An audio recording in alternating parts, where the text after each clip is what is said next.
the Portsmouth Basketball Official Podcast. Official podcast. Official. We have two hosts today. Myself, Mark, and co-host Paul. Are you going to introduce yourself or not? I am. Funnily enough, as soon as we started this, my son is just phoning me constantly. Yeah, I'm Paul, and I spoke before on your podcast, the Tone Chest podcast, and it was all about Portsmouth basketball, and I think we just had a lot of feedback, really positive feedback on that. So it's just turned into an official Portsmouth basketball podcast. An official podcast. Yeah. So we're going to still host it on Noises Were Made for now, while we figure out how many sessions, how many things, what the format's going to be. We're going to be fleshing it out.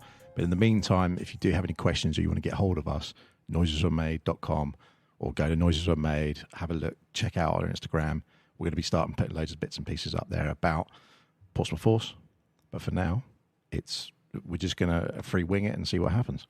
Yeah, and you know what? I think a really good place to start is we talked about the Portsmouth Force before, and they had their the National League tryouts, local league tryouts recently, and I was sat next to Simon Olini-Perku, Portsmouth Force men's MVP, and I just was talking to him about the history of Portsmouth and basketball, and he wasn't aware of some of the things, and I just thought, well, you know what, that'd be a great place to start, don't you think? Yeah, definitely.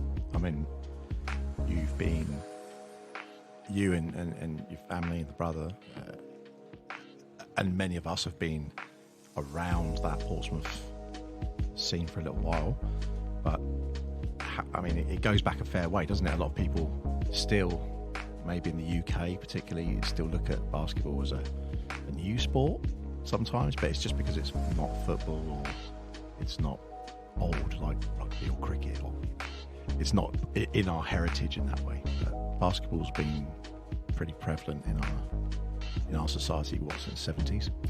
I think so. And I mean, we're going back to the days, I mean, when we talk National League, we're talking, the mid-80s really for Portsmouth. But these were the days when you wanted an NBA game. Remember, Andrew and Steve used to go and get the videos sent over, so you'd have to wait for the video to be sent over from the States, and then you would, watch a VHS tape of a game. I mean, it's all changed now. You got not that kind of video, streaming and all of that. But in the 80s, that's when National League really started for basketball. I mean, we were kids when that happened, but I mean, that was pretty magical from what I remember. Yeah, I think it is. I mean, I followed suit what you and your brother were doing. See, I followed along. Third wheel, fourth wheel, fifth wheel. But it's, back then that it wasn't. It was part, I want to say, part of the Americana thing maybe as well, because it was an American sport, and there was that sort of appeal to it, where it's very easy to access football. You just get a ball and go. But to access basketball was like you had to go somewhere. So you had to go do something, and there were other people who were doing something that wasn't as common. So it kind of made it a bit more special in a way. But then, because of who was doing it, and because Mick had created that really nice place that you could go to at Mountbatten at the time, you were part of something. And it even when we were, I don't know how young we were going to that, 6, 7, we were small going to Mountbatten, but even then, it felt like you were part of something, like you were part of Portsmouth basketball. We weren't playing on the court, we weren't at the National League level, but you felt that you were part of the team just because you were training in the same place that they trained. It'd be, I guess, like a football player playing at Barcelona grounds, and the juniors playing in the same place and the same locker room, and that's how it felt. So you just thought, wow, yeah, I'm part of the Portsmouth basketball scene. Yeah, and a lot of credit needs to go to Mick, and I do think that we probably should do another show just about Mick. 100%. Because the impact he had in Portsmouth, maybe not just Portsmouth, in Solent. I mean, we're talking about, Mick Byrne. He was the Solent Stars coach at one point, then came to Portsmouth. He was a coach there for a couple of National League teams. At the same time, he was the England manager.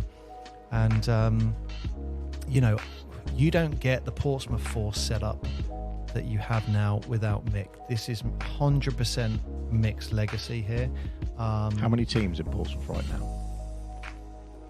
You've got Portsmouth Force men's National League, but you've got National League all the way from under 18s, under 16s, under 14s, under 12s. Then before that, you've got the fun and fundamental sessions going on, and then you've got local league.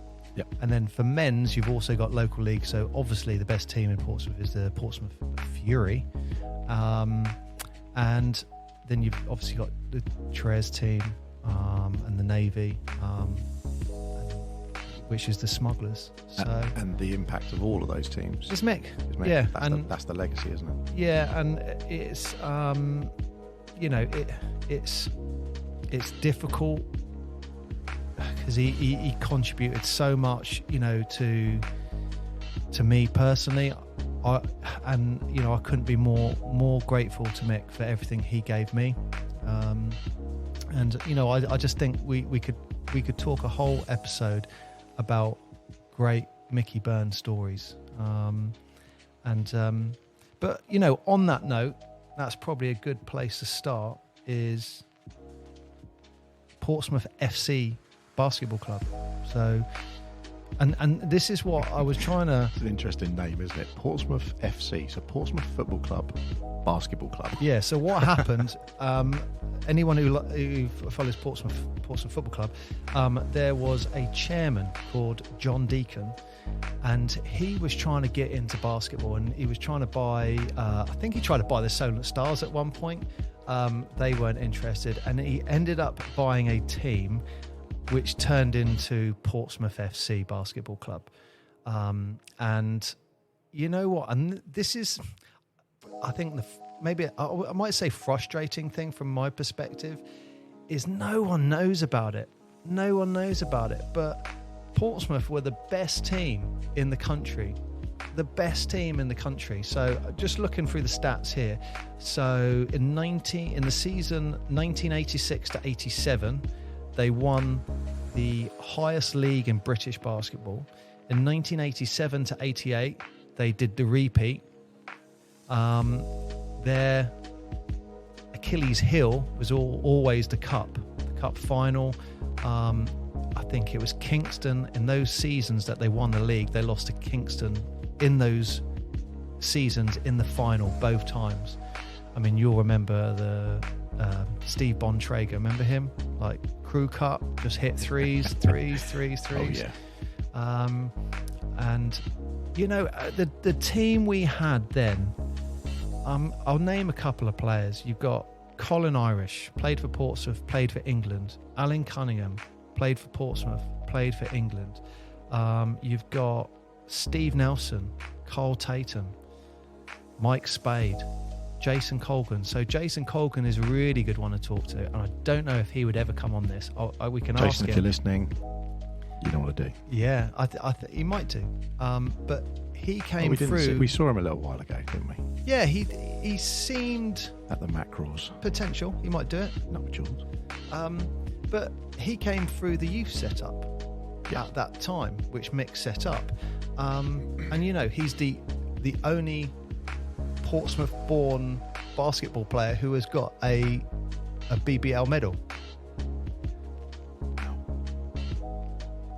And I was saying to him, like, how cool is that, Jason? And he's pretty humble. I think with certain players, they just get absorbed so much into basketball. When they come out of it, they're just like, I want to stay away from it. Yeah, I think there's a testament to how deep, you've been in basketball for this long. That's why. And like you said, we were quite lucky in the era that we got to practice and train, because we got first hand to train with Mick and Alex and Jason. And back when we were little, they were like the other side of the curtain, or they were training us. Yeah. And I remember when Jason was like training the older team, and we were all on the other side of the curtain. So just getting the other side of the curtain, for those who don't know the Man Baton Centre in Portsmouth, giant basketball court and bleachers, etc. But they had the curtain that they pull across, a bit like in a school scenario, and all the juniors were used to be on one side and segregated, and then the other players would be getting stuck in, and they were the older boys, and it was always almost like an aspiration to just get the other side of the curtain. And you know, as Mick so graciously put one day, when we were old enough, it wasn't like some sort of ceremony it was more like, what you guys bloody doing here? Get over that side. Yeah. And you're like, all right, that's like promotion. There you go. Your step was the Monday night sessions, and it's Monday nights. And that was, you turn up on Monday night. It was like you turn up ready to play. Yeah. I remember. That's when you on the Monday night you turn up, and his name escapes me, but it'll come to me in a minute. He passed me the ball, and literally he passed it so fast I couldn't hold on to it. Martin Dowdle, that's his name. But you know, it was kind of, in those days it was like no mercy, like, you know, step up or sit down. I think what you've hinted on there, and I think it's worth expanding, is the same as like Mick's son Alex, the same as your brother. There's lots of people who've been involved in basketball. You're talking about Monday nights, you're talking about Saturday mornings, you're talking about midweek travelling somewhere for a game. The same as the players in Portsmouth Force now. You might have the home games, Saturdays, obviously. Everyone's got to get down there. But they're also travelling, going for away games, etc. People don't sometimes appreciate that there's a lot of time that goes into this, and it's not just time 9 to 5 or like a nice little 1 hour session that just slots in with life. That people who've put in this backbone and put in this structure, they're living it. It's a big commitment. It's a really big commitment. I mean, just when you did reffing, how much was that commitment? Very much so. It's, you know, whatever. I mean, basketball can really suck up your time. I guess any sport to a good level. Yeah. And you know what? I mean, if they're up for it, we'll get some of the coaches on the show as well. And all of them will attest how much time they put into it. But I've just found a really cool stat here. So when Portsmouth were playing in Mountbatten Centre, Portsmouth FC basketball, they were getting 1,500 fans in every home game. Really? In the Mountbatten Centre. So I don't know if you remember that, the bleachers both sides. That's so right. Say 750. I can't remember anyone down on the baselines. They must have had people in the top bit. Well, apparently the top bit was a VIP. You know, the old Mountbatten curtain, they opened that for VIPs only, and whatever. That's what it's saying here. Wow. But yeah, I think from what I remember, the baseline, that's when you had like people on shot clocks or people doing that, taking the tickets on the door, from what I remember. But I mean, these are days when we had mascots. You know, my brother Andrew, he was, you know, I think he was the mop boy. That's and then he got promoted to... And Steve did that as well. Steve did, I think, and they got promoted to being on the bench and handed the players the water as they came off. And Andrew, I remember him, he always said Colin Irish would always grab the bottle and just squirt a bit as he grabbed it at the kids. That's cool. But I mean, you know, that would be, you know, aspiration to get there. I mean, just looking further down, I don't know if you remember, they played cup finals, and it was on Channel 4. Remember that? Yep. And that was when basketball was really coming into, I guess, the wider community. Yes. 6,000 fans, 6,000 people went to watch in 1987, 1988, the cup final. Where was that? That wouldn't be Mountbatten Centre. No, that's not Mountbatten. That I'll tell you when I find it. You've put me on the spot. Yeah. Sellout crowd of 6,000 people, and Channel 4 cameras saw Portsmouth start the cup final. So what, you know, regressing a little to our childhood, if you go 90s, we're going 90s now. Channel 4 were quite often the ones who picked up basketball. They were. And they did a really good show. And I forget the name of the host, I'll have to look him up. But he used to go over to the States, and he used to show a lot of the games and show lots of highlights and things. I know he'd have like top 10 of the week and stuff like that. It's almost like things that, if you look now, like TNT and everything, what they do, and they just chuck it out as a short on YouTube. But that used to be almost the whole show, you know, back then. But that was, even, we're talking early 90s, the only way you could get or access basketball really in the UK. And, you know, I remember when you guys got cable TV, the old NTL Scientific Atlanta boxes, and when you got that, I wasn't jealous at all. Your brother was like, well, are we going to watch? He's like, no, you still can't watch it. And he was trying to get hold of people at Sky and saying, why are you not showing basketball? And they're like, no, there's not enough of a crowd or not enough people for it. Sky, incidentally, now, they're the ones who still have the rights to the NBA in the UK for licensing. That's why if you ever go type in NBA and you click on the link, it takes you to Sky Sports, and they're probably showing as much basketball as Channel 4 did in the 80s. And it's you know, I mean, they're going up against streaming. So like we've got the NBA app on the PlayStation. You can get it online, whatever. But you can watch all the games live just for a season pass. It's a double-edged sword, isn't it? Because I mean, we can go into a whole thing with money anyway. But this basketball followed football, and then it's overtaken football in terms of how it gets its money, and a lot of its money comes from TV rights. So Sky are paying a hair for the amount of money to the NBA to be able to show the NBA.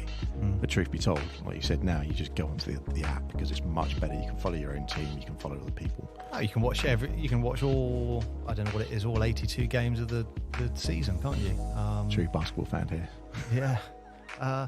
So you know, what I would say, and this is, you know, one of the things I was saying to Simon at tryouts last week was Portsmouth were the best team in the country, and they won the league 2 seasons in a row.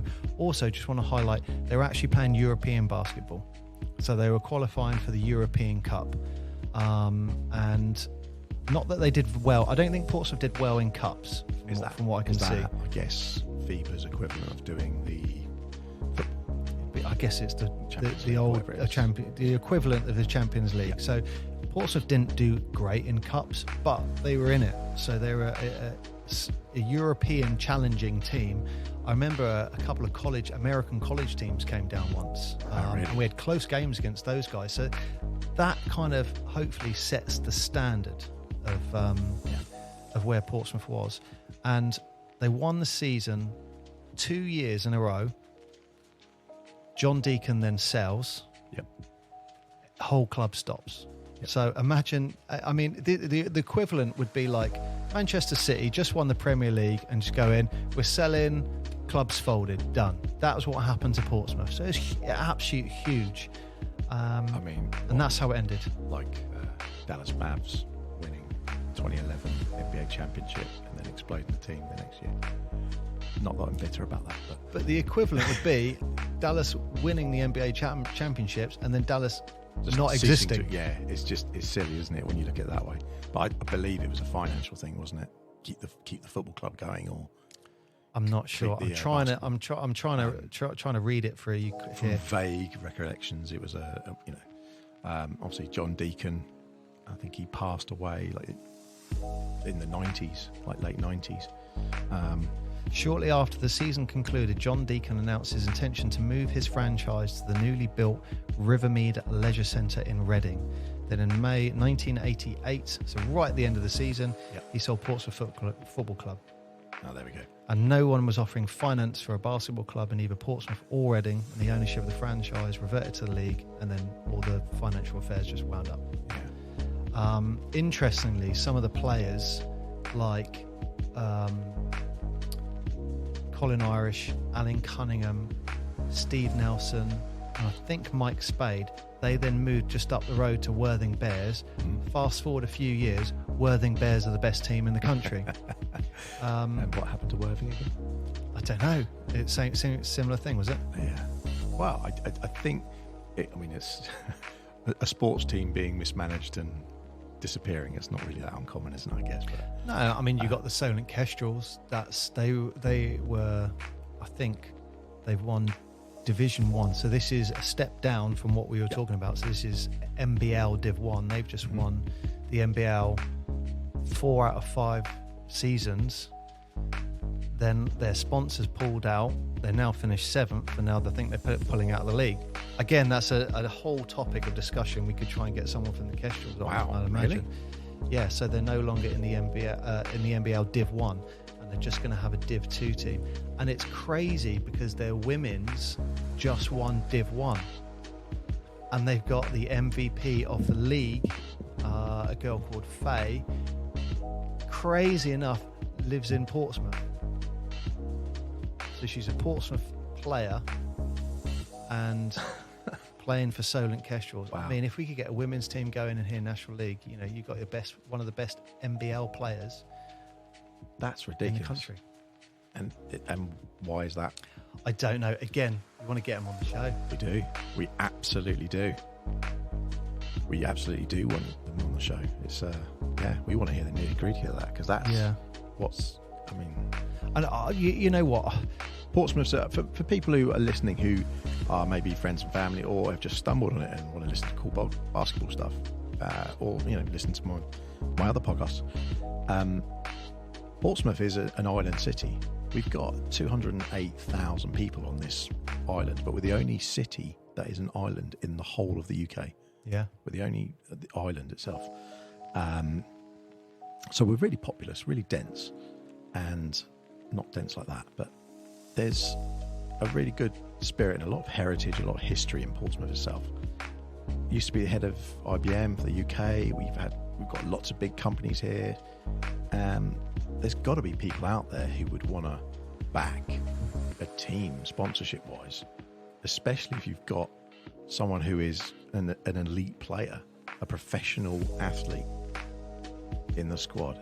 It doesn't make sense. Yeah, I mean, my history with the Kestrels is I'm trying to say it correctly. Tepid. I don't want to upset them. I just don't get it. I just don't get it, and that's why it'd be good to have them on the show. Yeah. Because you will get to hear their side of the story. Because the only involvement I've had with Kestrels is when I'm playing against them, or coaching a team playing against them, or loads of times reffing against them. So they must love you. I don't know, but the one thing which I wasn't a fan of just there was it, and I could be wrong. It was a very we don't just want to beat you, we want to just humiliate you. And I wasn't a huge fan of that. Like, I went to a coach once and said, do you know you're up by 80 points at half time and you're playing full court press on these guys? Do you want to ease up?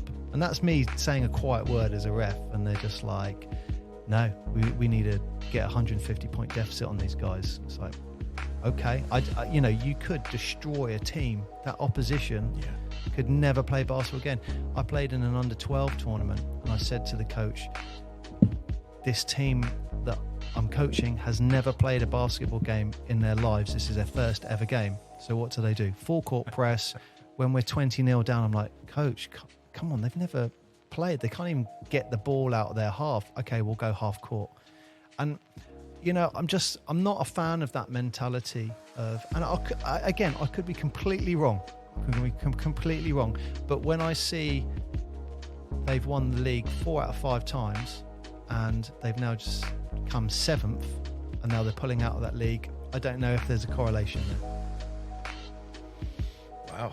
Okay. So, that is a can of worms there, isn't it? Yeah.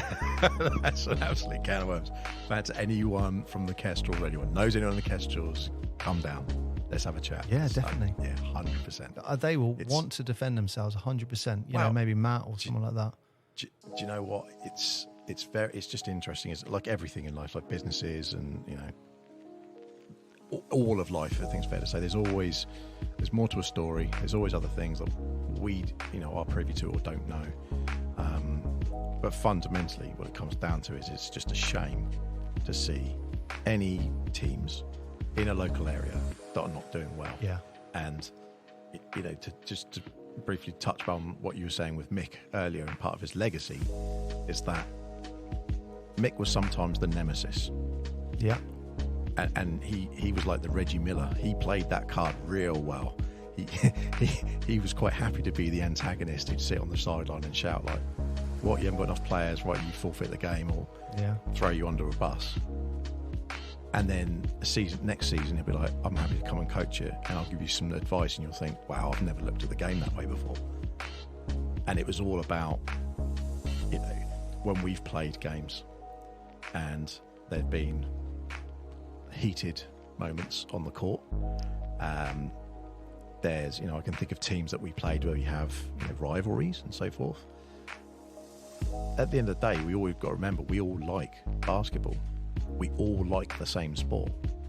We're all doing it because we enjoy doing that sport. And that should be like a common ground, a bit like when you go to, I remember when you went to Twickenham for the first time and you were like, and then you went, was it the rugby sevens when you're out in somewhere east? It's like the camaraderie of people, even though that they're against each other. They're teams of, again, you've got one guy from an English team next to a Fijian or a New Zealander, and you know the sportsmen are battling on the court or on the pitch. But everyone can stand next to each other. It's not like a football crowd. It's such a different thing. And basketball is the same. Basketball is so much like the same. Yeah, it is. And I've got a really good example of when, and this is going about back 10 years ago, but I remember when this was National League Division 2, and it was Portsmouth Smugglers playing Solent Stars. Yep. And it was Fleming Park, that's where it was. So I think it was in Fleming Park. Sellout, bleachers, both sides. Lovely. No trouble whatsoever. And I remember as we were warming up, looking around, and you would see Portsmouth, Southampton, all mixed in together. No one cared. And it was almost like, and that's more of a family environment. And that's Portsmouth and Southampton, which have would not get that in football. No, that has a historic rivalry in football. Yeah, but it's a really interesting thing to see that. I mean, you've mentioned we've actually mentioned bleachers and some of the different stadiums, the way the seating is. Now I know that you've come from a meeting today, about what's happening with Portsmouth Force going forward next season. Seating is probably one of the biggest challenges. Yeah, and we talked about it. So, you know, this was a meeting because the university doesn't have bleachers on both sides. That's basically the main issue, isn't it? So I think Rob will definitely come on here, and what he'll talk about it. What I think our challenge is, and he is hopeful to hit it this season, is 550 home fans for a game. How are we doing that? Inflatable chairs? I'm not sure. You have to ask him. But you know what? It's a nice challenge to have, and totally bringing an inflatable chair. Imagine that, just rocking up with one of those inflatable sofas, like. But do it.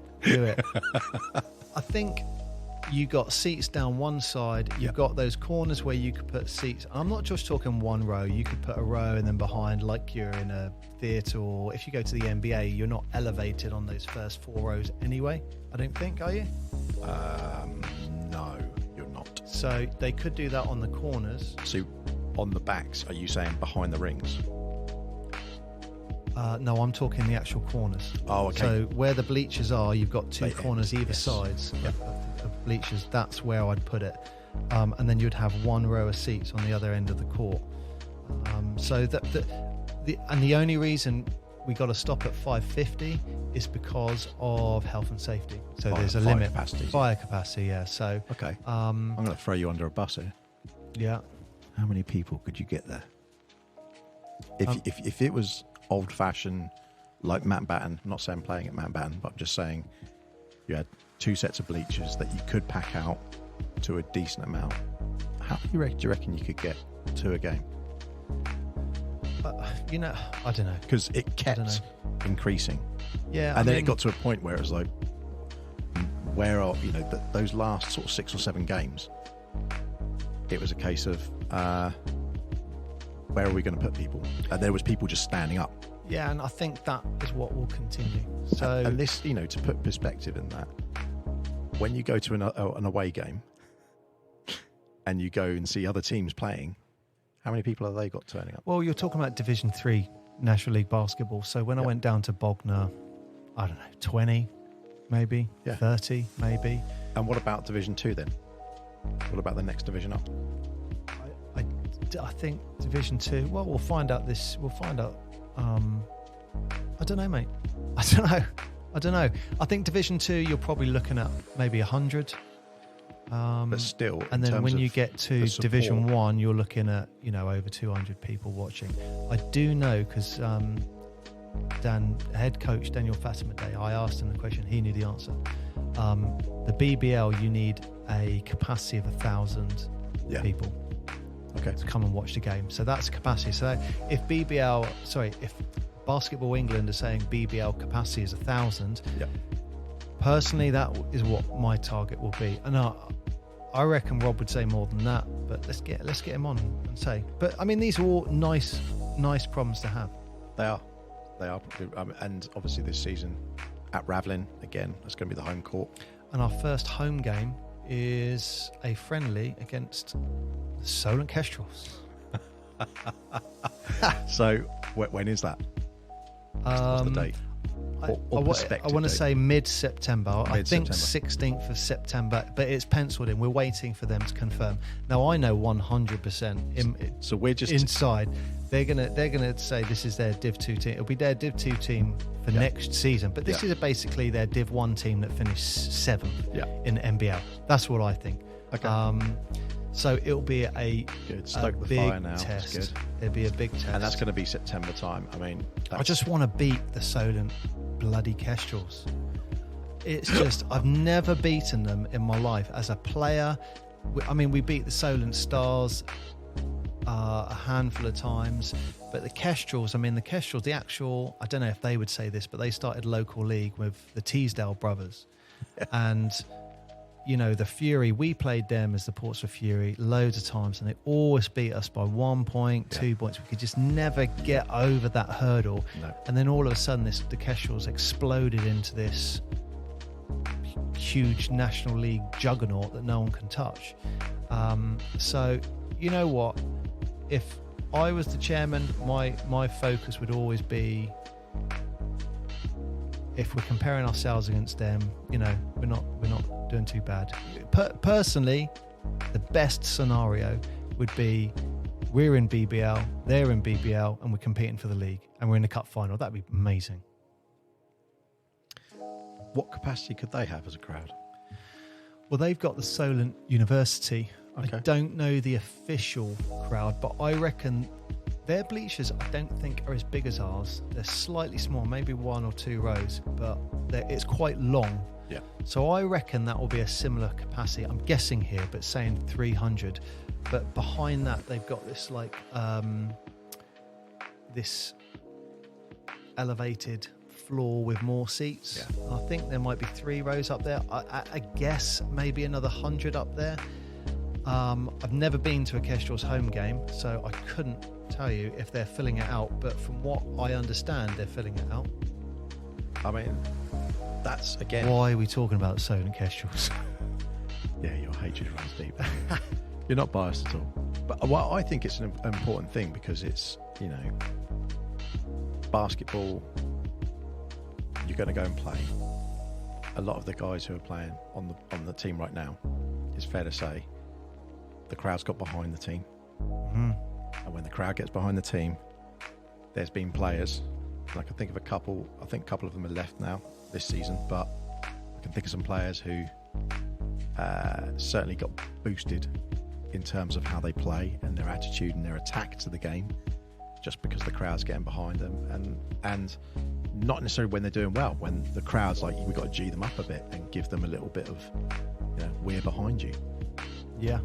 So it's good to hear that you have, that if you're a player, you're playing home game, that should be an advantage. Which is one of the questions I'm going to come on to, because we touched on it before. But when you go away and you're travelling, you want to think, I'm performing in front of people. Yeah. Because we're setting a precedent in the way, and the sort of things that we've done last season to entertain people.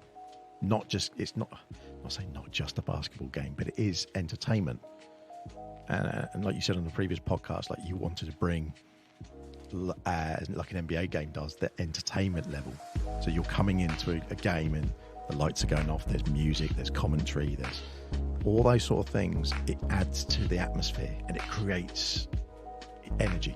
Yeah, and I think a good thing is an example would be you would have like a parent who would bring their child to watch a game that they want to watch, and all of a sudden they're going, oh, actually this is quite exciting, this is quite interesting. Yep. And those, I mean, you've hinted on those junior teams, and someone brings a child along, they go, oh, this is great, and then they go, great, get them into the junior team, get them playing, they might come and start playing a bit more often, and so the cycle continues. But a lot of that all stemmed back from in the 80s from Mick, 100%. From that footing. Mick, yeah, like I said, what is going on now is his legacy. And the tryouts happened last weekend for National League to work out the National League players and then the local league players. And I think a few seasons ago, if you turned up to practice at youth level, you'd probably be in the team. There's a good chance you'd be in the team. Just as a guideline, under 14s had like 38 players all competing for 15 National League spots. The under 16s was like 40 something. Yeah. And then when you see all their, and you know what, you're looking at their faces, they all want that spot, one of those spots. Don't want to be a coach that day, do you? No, and but you know what? Again, it's a hard decision, but it's good for the club. Yeah. And you know what? I couldn't help think to myself. I did say it to a few of the older coaches there that, you know, I really hope Mick is looking down and smiling and just going, I was part of that. I was part of setting this all up. Yeah, you'd probably go, you're doing that wrong. Why'd you say that? But you're right, because that's been a whole feeder, and it's carried on and it's sustainable. And there's all these other clubs that are around, like Kestrels, and all of the other, I keep saying Kestrels just because I can see your face twitch every time you do. But all of those teams and all of these people have grown a love for basketball through this community of basketball players, really. Yeah. I mean, there's players that you've played with in sort of the GB Masters sort of level that you used to go up against, and I can think of a couple in particular that I won't say you did dislike them strongly, let's put it that way, but you used to have a good battle with them when they were an opponent. And then now, as age has gone on, you're now playing with them and you're shoulder to shoulder with them, playing against other people. Yeah, and I think as you mature, that's when you... Oh, that's optional for me. Yeah, when you mature, I think you realise how much you get. You know, when you're young, you come in, you get frustrated, you get teased and all of that, you know. I definitely had my fair of teas and ejections and stuff like that, but when you get older, it's just like, it's a game, we love it, but, you know, we all love it. And someone has to lose, someone has to win. So what can people expect this season then? Well, for Portsmouth Force this year, there has been a massive change. So they were playing NBL Div 3, and the league was actually broken up into a couple of sections. I'll tell you, 1, 2, 3, 4, 5, 6. So it's split up. The country was split up into 7 sections, but the ones down the bottom of the country, you had the South League and the South West League, and Portsmouth were in the South West League. Now, where this has changed, there's a couple of teams coming in from Kent. And so there's now going to be a South East division. Mm-hmm. Okay.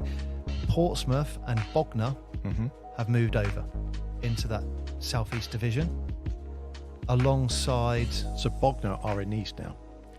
Just changed. I was because you were going to go there. It was only a few weeks ago that they were going to be in the West. Yeah, I didn't really get that. So it didn't make any sense, because Bognor, for those who don't know, is actually further east on a map by 20 miles than Portsmouth, and they were going to stay in the West. We were going to go in the East. They've moved as well. There we go. So That's good for travel time. Yeah, it is. And it's definitely another away game we can go and watch. I mean, it's 20 minutes down the road, so. I mean, it's Bognor though. Well, that doesn't matter. Doesn't matter.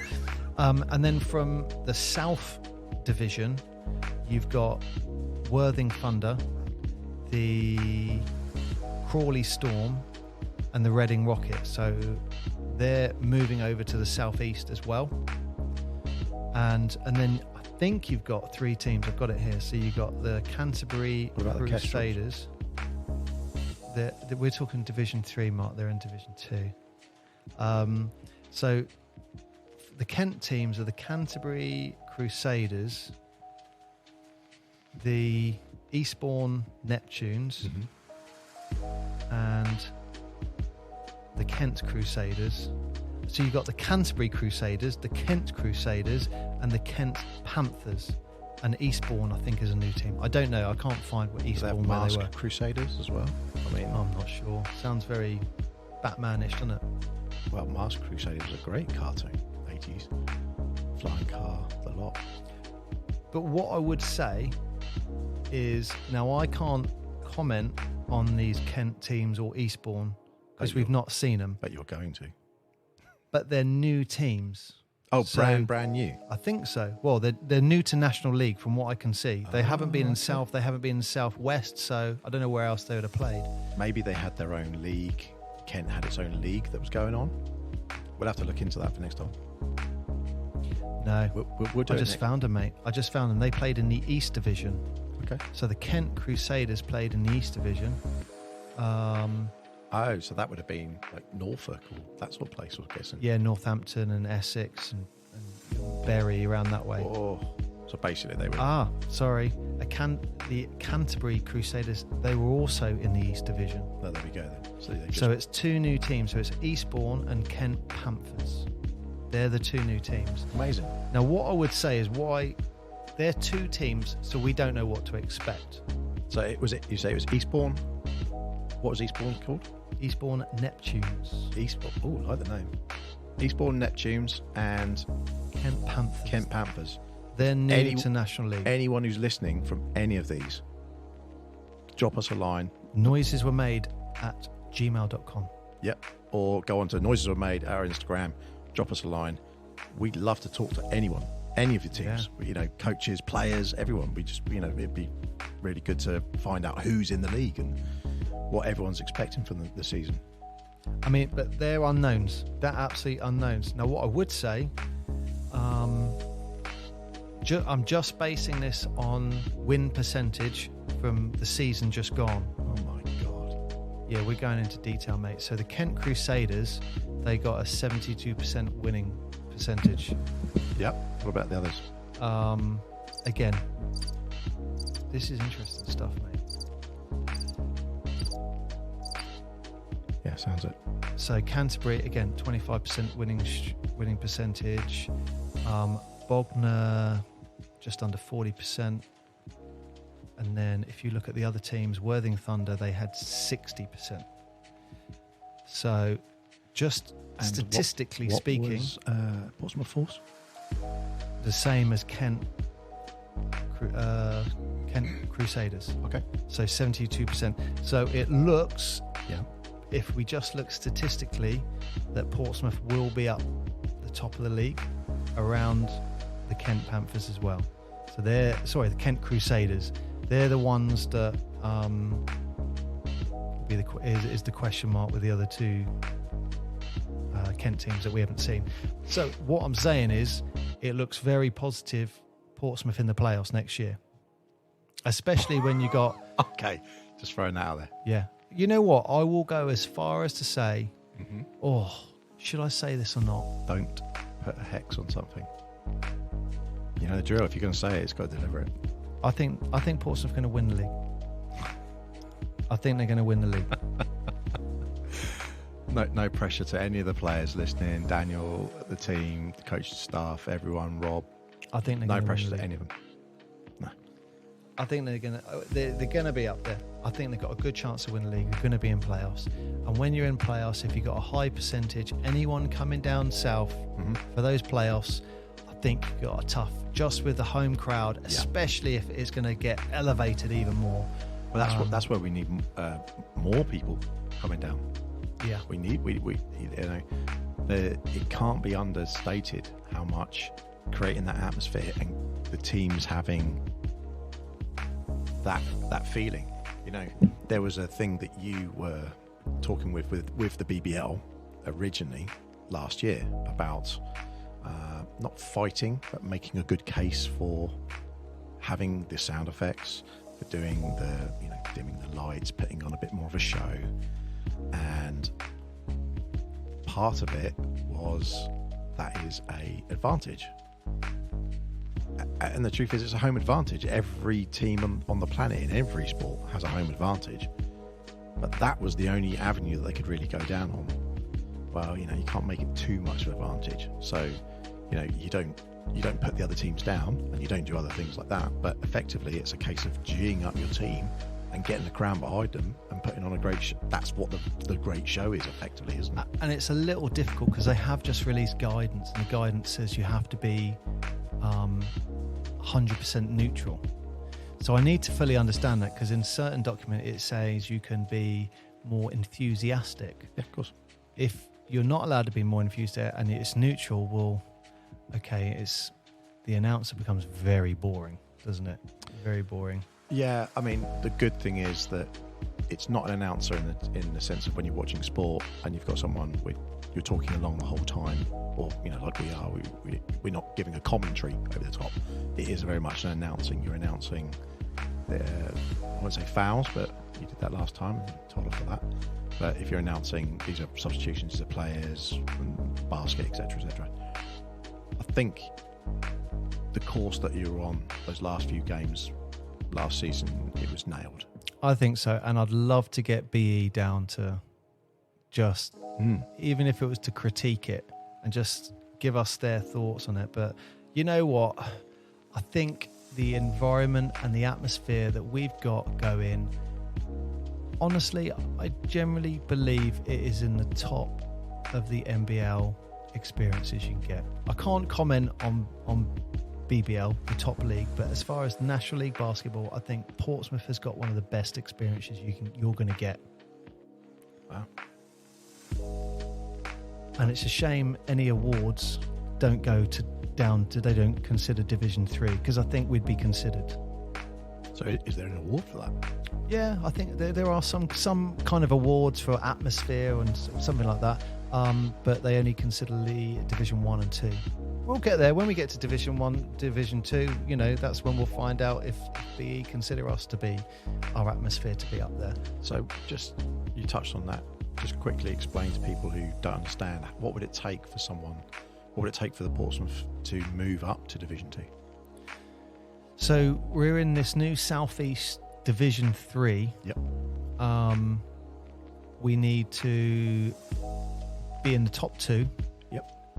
If you're not in the top 2, I think they take the top 2 teams out of all the divisions. Okay. In Division 3. And do a play-in with the best win percentage. Okay. Now, last year Portsmouth had the same win percentage. Yep.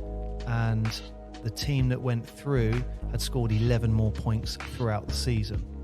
So 11 points throughout the season is how close Portsmouth got to being in the Division 3 playoffs. Oh, wow. Yeah. Okay. So... And that's the inaugural season as well. That's 11 points, that's nothing. Yeah. Absolutely nothing. So... scored that in my sleep. So if you get in the playoffs... you know what? I'm not 100% sure of the structure. So, yeah. I'm curious because they've got because there's now a southeast and a southwest, and they've changed it. I'm wondering if there's you're saying about the bottom 2 teams. I wonder if they're going to do like in the NBA, they do the play-ins now, and that format for the NBA. For those of you, hopefully you're listening, you do follow NBA, but they've changed that playoff thing now, so there is a play. It's rather than whoever gets the bottom 2, they actually do a play-in. Yeah, I quite like that. Gives you another chance just in case. Well, you look at it now. Lakers and Miami Heat were both people who were out of the playoffs, and then they both got through and got into the play-in. From there, they both went through. And obviously, Miami went right through to the finals. Yeah. But all of them were out, but the play-in enabled them to happen. Although there is an argument to say you could cruise for the season, and then as long as you get to the playoffs, then just change gear. So there is an argument to say you could do that, and as a player, that. And I think some teams would consider doing that, wouldn't they? Like Clippers, maybe. Well, the Lakers definitely look like they did that. Miami, I don't think so much. Miami are a pretty strategic team, and they've done it historically. They've been very competitive. I looked up the other day, actually. I was speaking to your brother, and he's an Orlando Magic fan, and Miami obviously came into the league at the same time. But look how much more successful, and two Florida teams coming in late 80s, 90s. That's when they're all established and setting through. So they're only like 30 odd years old. But look how successful Miami's been as a team. Yeah. And obviously they've had, your LeBrons, your Shaqs, and D Wade, etc. But they've had Pat Riley as a coach, and the coaching played such a massive part in bringing the right players, the right ethos, and that sort of drive. Wow, Mark, you're not going to believe what I've just found. Is it the Kestrel's homepage? Do you know I said a team beat us by 11 points to take our playoff spot? Please tell me it was the Kestrels. It's the Kent Crusaders, who we're going to be in the division with next year. They're the ones who beat you? They're the ones that took our playoff spot by 11 points. Well. There's wow, that's a great story, isn't it? I mean, it sounds like you're gaslighting to get a grudge match going. Yeah. No, that's really interesting that especially for them, it's going to be great for travel, because I guess anywhere in Kent-wise, they're looking Dartford Tunnel rather, and below. So before, they'd have had to be going over to Essex and driving all that way. Yeah. I mean, even just based in Portsmouth as we are, driving down to a couple of the games, even going to Salisbury sometimes used to be a pain in the bum because it was traffic more than anything else. I mean, there's definitely some games. You got Brighton, easy, Worthing, easy, Bognor. So there's 3 home games that I think you're going to get. What was that? It's a car outside. We are in a city, loud, isn't it? Yeah. I think there's 3. It's not gunshots. We're okay. It's not fire alarms, so we're all right. I think there's 3 away games that are potential you'll get away fans travelling to. That'd be nice. I'll probably go to those 3. Yeah. Maybe Eastbourne. Are you going to do any recce on any other teams in the league beforehand? You'll be putting up some data here about, is that the sort of thing the teams do? Look up who the best players are, how they play. Is that sort of thing that happens at this level? Probably not. I mean, I think if someone's got a reputation, then obviously you're looking out for that person. But I think at this level, there's lots of unknowns. Definitely for the first half of the season. Once you've played everyone, Dan's going to have his eye on certain players or certain defences or whatever he can do to stop certain players who he knows are very good. What do you want to see different this year? So I just found something for you. So the playoffs, literally, it's first round, quarterfinals, semi-final, finals. Oh, there we go. There you go. So it's 4 rounds, potentially 4 games after the season's finished. Now, what I would say, and we would have to ask Rob about this. Mm-hmm. I know Rob that Milner, chairman. Rob Milner, Mr. Chairman. There are 3 teams that have gone up from Div 3 to Div 2. Yes. So I don't understand. Obviously, only one team can win the playoff final. Yes. But 3 teams have gone up, so there must be some kind of consideration with BE to promote teams. Doesn't that happen in football as well? Top 2 teams go through, and then the top from the other people, 2 drop down. I don't know. We'd have to ask Rob, but there's something there because I know 3 teams have been promoted. So maybe there was a team that won everything in the league and then lost first round of the playoffs. I don't know. Is it also because they combined, where they've moved some from East? I don't know. Yeah, I don't know. But why do you not know this information? Sorry. You have everyone's percentages, but not this information. I won't be able to sleep tonight. So you know what? The current upcoming season looks good, looks promising. What do you want to see this year from the team? from the team, just competitive basketball.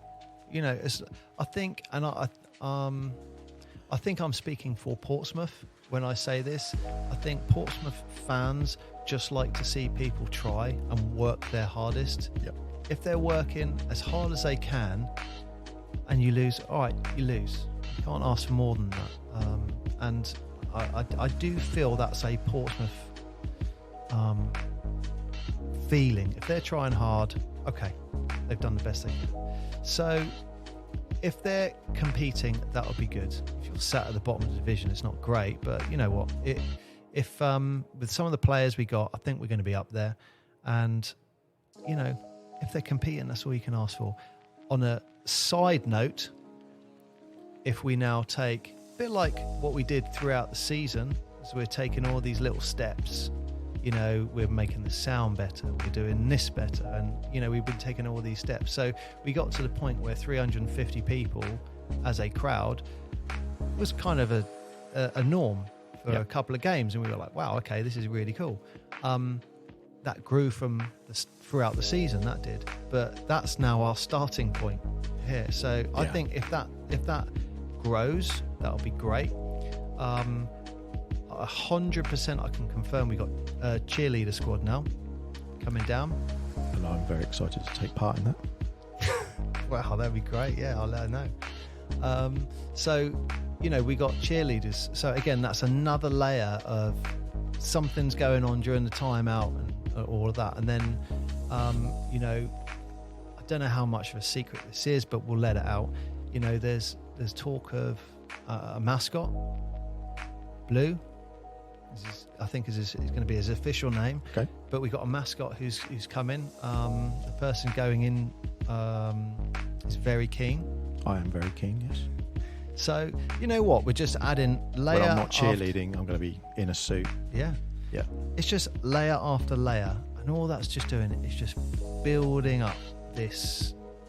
So, when are the games announced?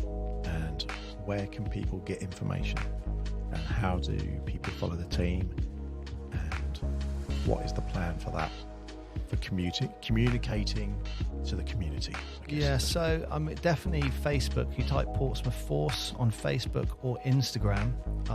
Obviously, listen to our podcast. Obviously. And I'm just going to double check for you now, but I believe it's Portsmouth Basketball Club. Amazing. And, you know, we just mentioned the podcast. I won't say we're slinging it out there, see what happens. But Paul and I did a show.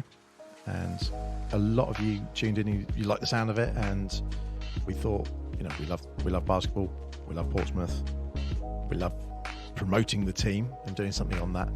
So let's just make it a basketball show that we talk about.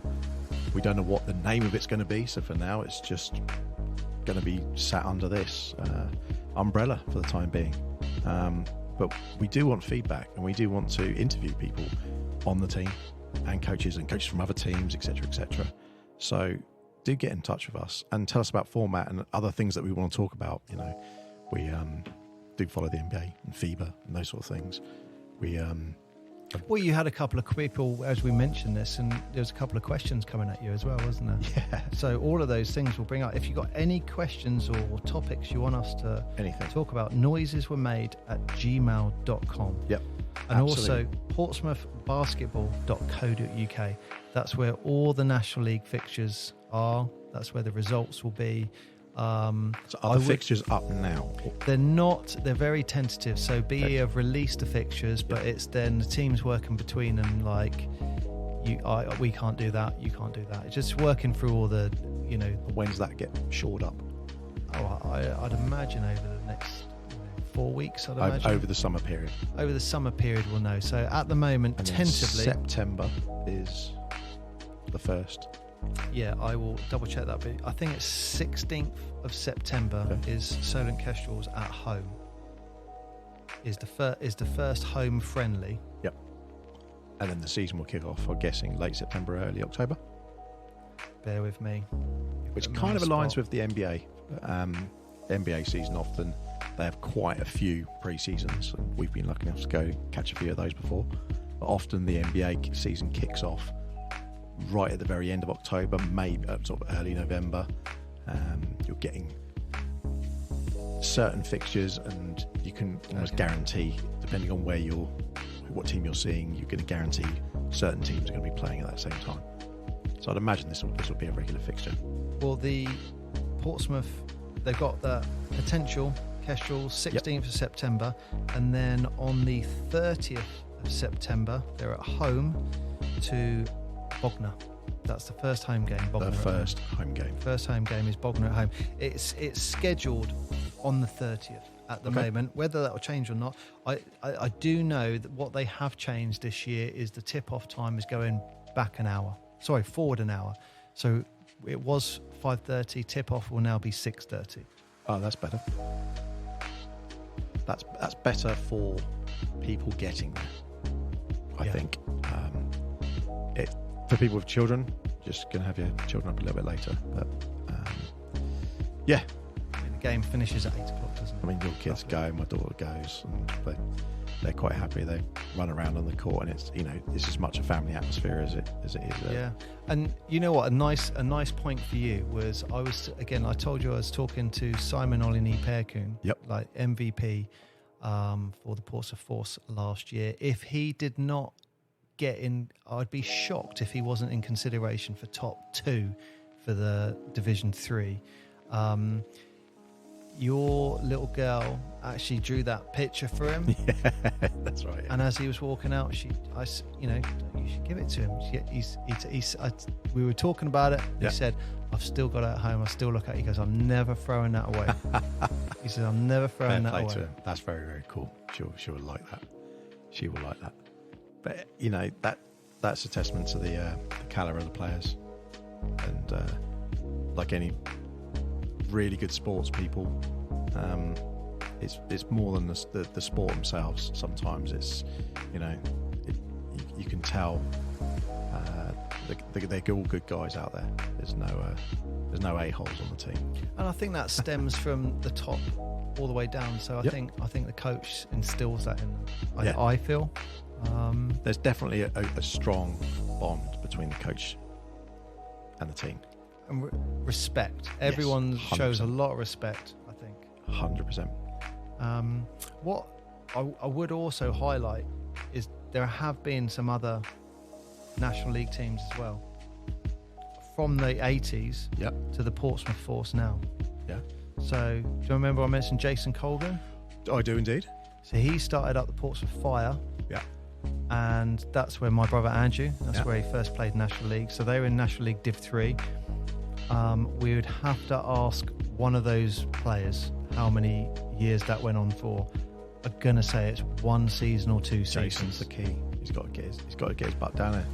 I mean, he would have some fantastic stories. He would have some fantastic stories. So yeah, he'd be able to fit in. He'd get high. Imagine he brings his BBL medal. That'd be great. I don't know if he's still got it. We'll have to ask him. Fanboy, calm down. Great.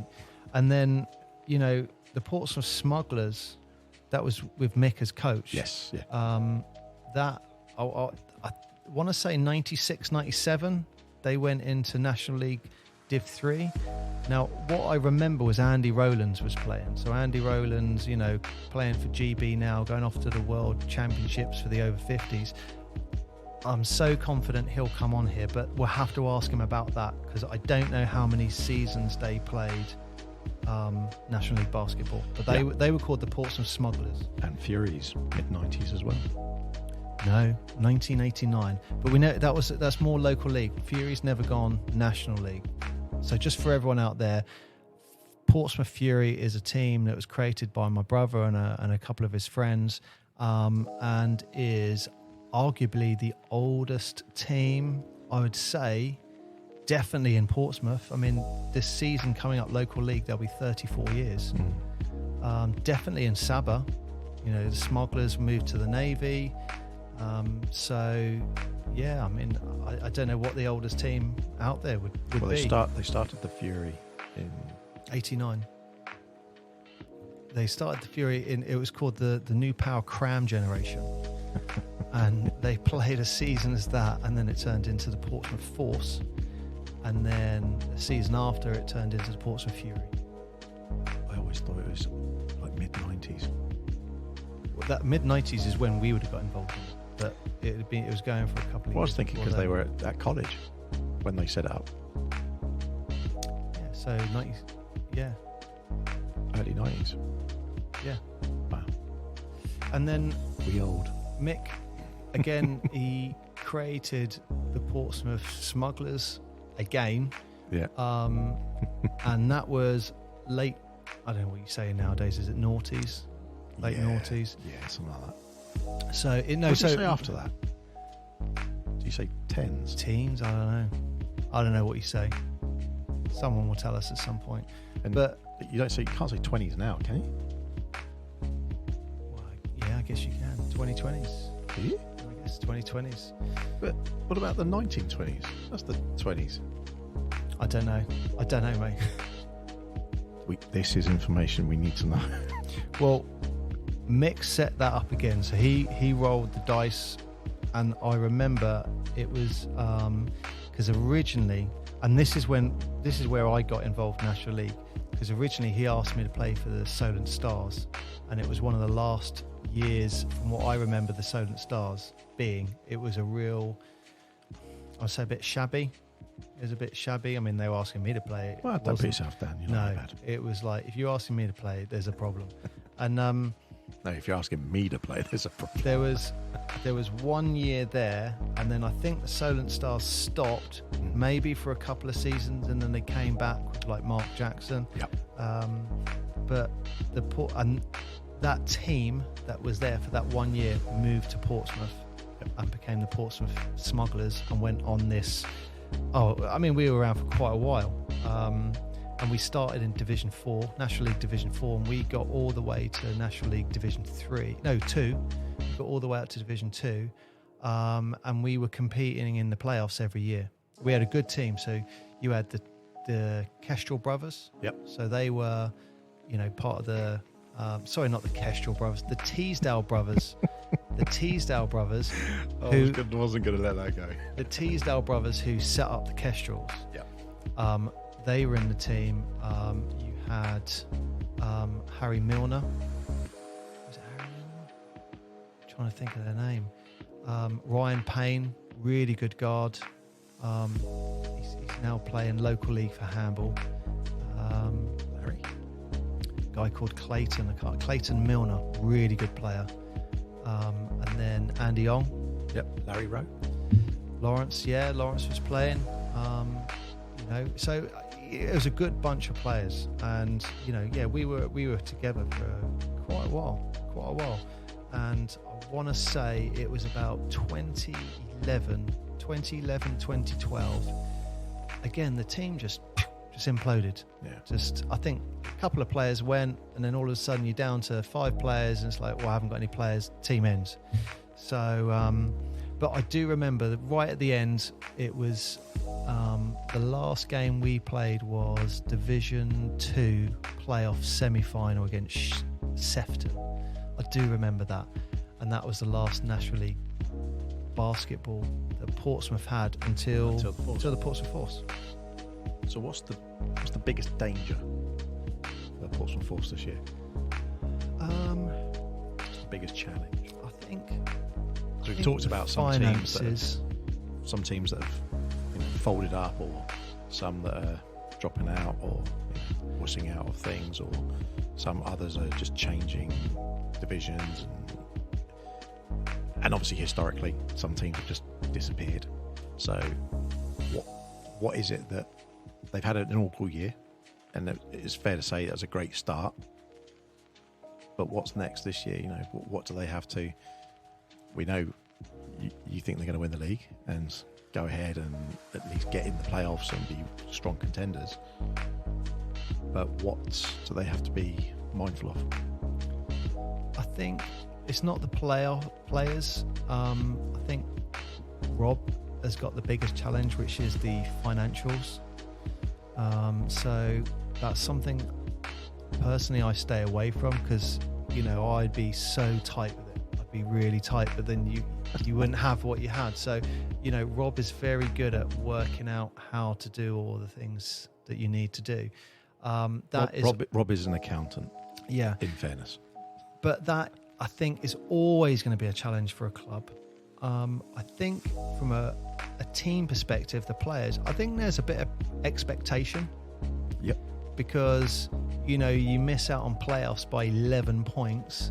And now you go into a new season, and like we're talking about, we're expecting, to be top 3 at least is the expectation. Yep. And so, does that put pressure on the players? Yeah, probably. Yeah, I guess. You're losing Alex Grant, really good inside man. There's a small chance he may stay, but last time I spoke to him, he's looking to take his basketball to Europe. If for whatever reason he ended up staying, wow, that would be great for the club. You have also got, some of the contributing players like Zach Riabi. Yep. If he doesn't end up going to the States, okay, that's just positive for us. Again, I haven't spoken to anyone who's in contact with Zach, so I don't know about that. But you got Simon Olinipeku, and I've mentioned his name quite a few times. Didn't he recently do something GB as well? Yeah. So Simon and Alex Grant wasn't it? Yeah. got voted into the England basketball for university. So I'm assuming that's 12 spots. But they got voted in for that. So that's really what a great accomplishment. But again, that's the team. Some of the players that we're talking about there are being highlighted for British university basketball. But then I would say you've also got other players like Alan Vitag, who he's definitely going to be around for the first part of the season. I think when I first saw him play, he was okay, but most improved player that I've seen recently. I saw him playing the other day, and I was like, bloody hell, he is really improved. And excuse me. So do you think that anyone who's doing that, what do they have to do to get in starting 5? That's got to be, That's a Dan question, really. Yeah. I think if you want it, come on, Dan, tell us. Drop us a line. Dan will come in. Dan will come in. If you want it and work hard, the coaches are going to see it. The coaches will see that. But that's the starting 5. That's where they will want. How many people are in the team at the moment? Or is all spots allocated? I don't know. But I was going to get you on that one. I think you've got half the team's going to be university players, half the team's going to be people just tried out. From what I saw at the tryouts, there's a good core. I think they're going to be a smaller team, especially if they lose Alex. They're going to be a smaller team. Yeah. So I don't know. We're going to roll the dice and see what happens. Yeah, I mean, it's going to be interesting to see. I'd like to see him personally come out. I was going to say come out really hard this season, but that just doesn't sound right, does it? No. No, not at all. But what I would say I want to see them come out first game punching. Yeah, really, I think you will. You'll see them against really Bogner. I think you'll see that. No. I want pre-season. I want it to be from the bat. Like we're a team. We're coming out, and we're here to prove a point. Yeah. And that first game is we're going to cement ourselves as. I mean, they've obviously got a lot of work to do pre-season and building up to that. And if we can beat the Kestrels, that'd be great. I mean, what I would say is, would you take that win personally? Oh, I'll be running on the court to the players if we get that win, 100%. But what I would say is, I think one of the biggest challenges the team have is possibly Simon, because he is so fundamental to the team. Let's just say he gets injured. Well, there's a problem there. there's a problem, because that's a hole to fill. I think he did get injured during the season last year, Did he do his leg? And they won. Yeah. So it's just what happens when those challenges come up. I mean, the other argument, just to throw it in a different direction, is he a Division 3 player? Probably not. No. Could he get in a Div 1 team? Could he get in a Div 2 team? Yeah, I think he could. Yeah. I think he could. Being selfish for Portsmouth, I'd want him to stay here. But looking at all sports, when you have smaller teams, and certainly when you have emerging teams as well, they're well known for being like breeding grounds. Yeah. And bigger or more established teams or higher up teams quite happily to just run in and go, hey, do you fancy playing with us next year? Or Yeah. So who knows? I think he could definitely get a spot. But again, like I said, being selfish, I think it would be good if he stayed for the club. And you're going to be gracing the world with your vocals next year? Yeah. Doing the announcing. I think we were talking about maybe taking that to a different level, where we're doing more the reporting side of things.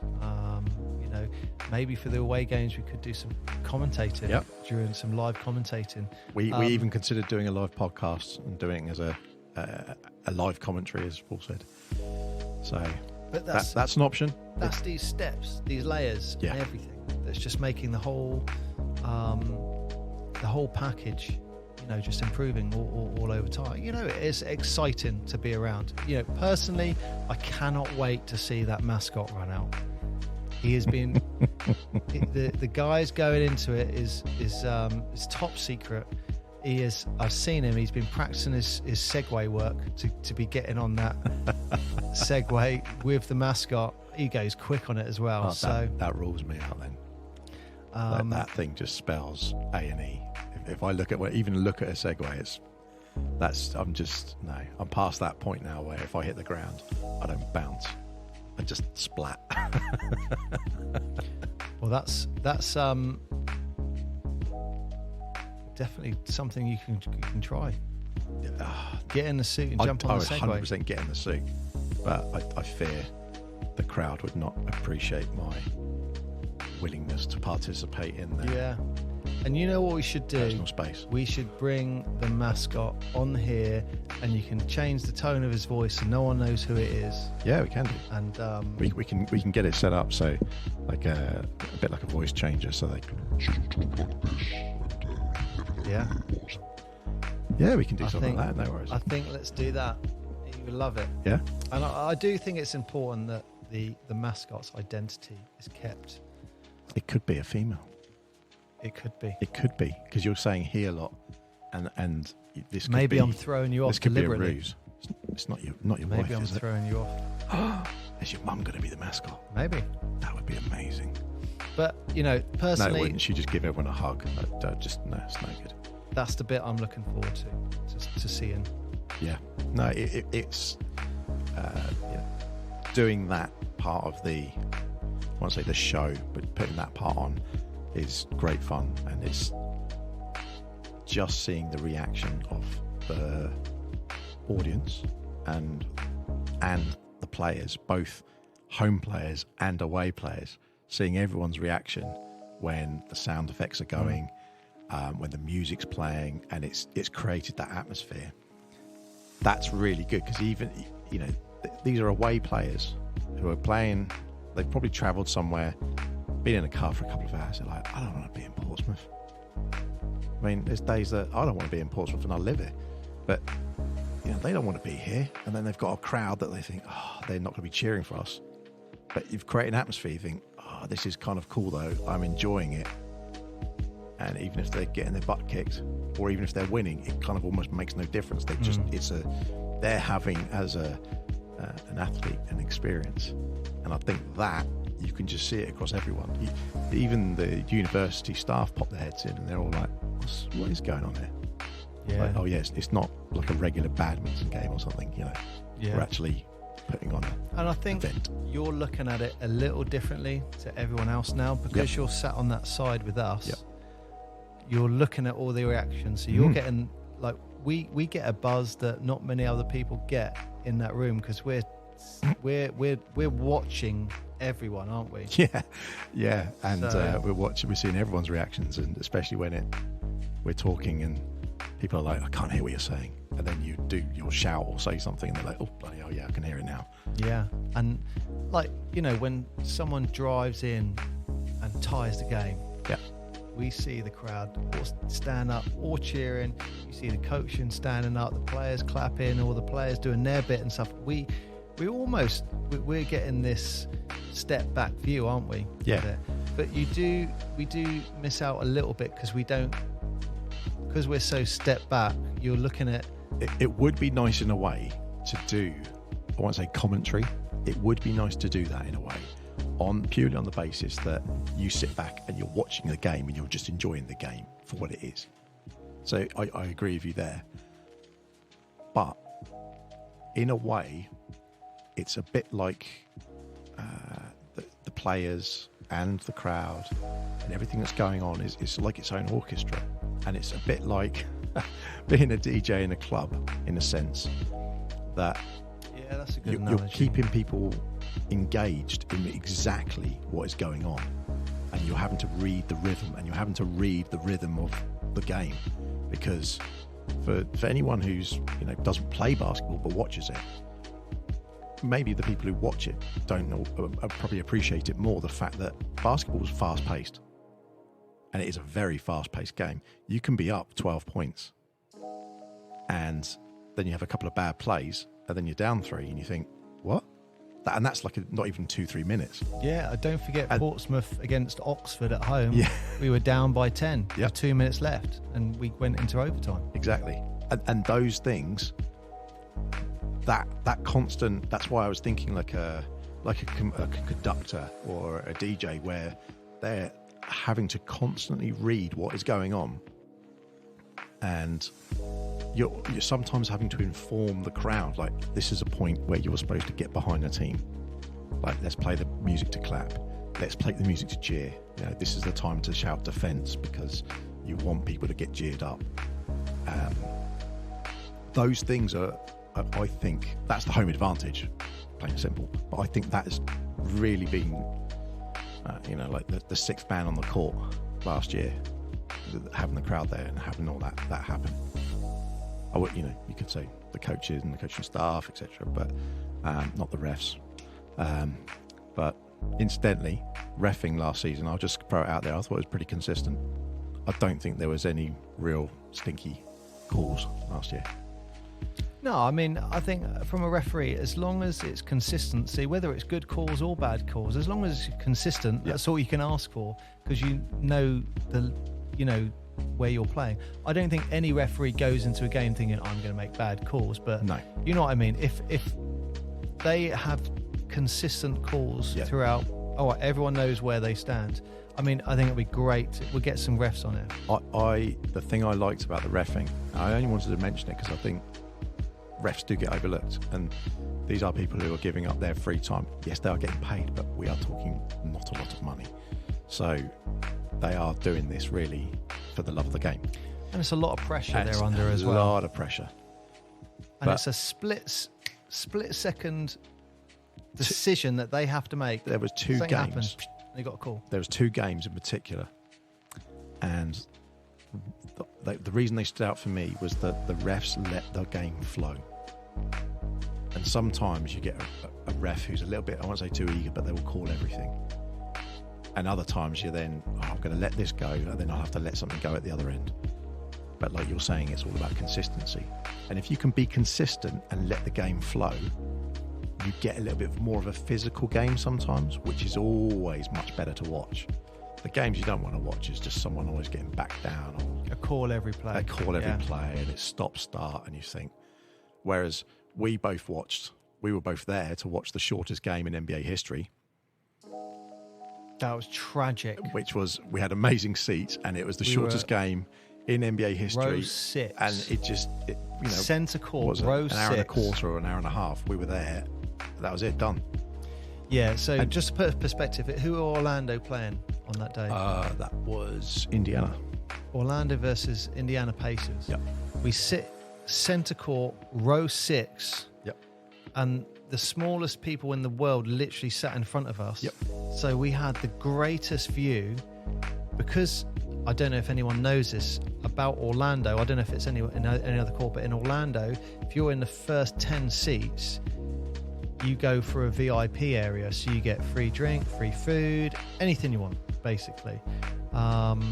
So, yeah, we just had a meal, free meal in there, or paid with the ticket, free meal, free drinks. That was the first actual real food we'd eaten in America. Yeah, but, I mean, someone says you can free drinks. So, brilliant. Okay, so we thought, let's jump on this train.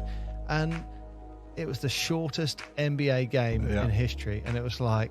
That was a real what, shame. You know what? I'm sure I told you this, but I went back to the bar just towards the end of the third quarter. And when I got my beer, he said, sorry, it's going to be $6 or whatever it was.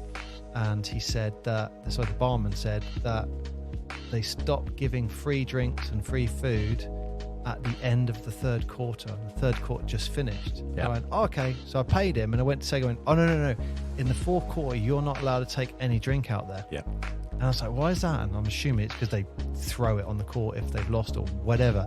So I'm now in a bar with a pint just going, hang on, I'm now missing an NBA game here. So it was a quick sign off and back to the court. But yeah, grab yourself a pack of Skittles on the way through. Yeah, free Skittle, free chocolate, free crisp, anything. But yeah, I mean, what an experience. And I don't know if you remember, but what we did do is walk around the court and so close to the action.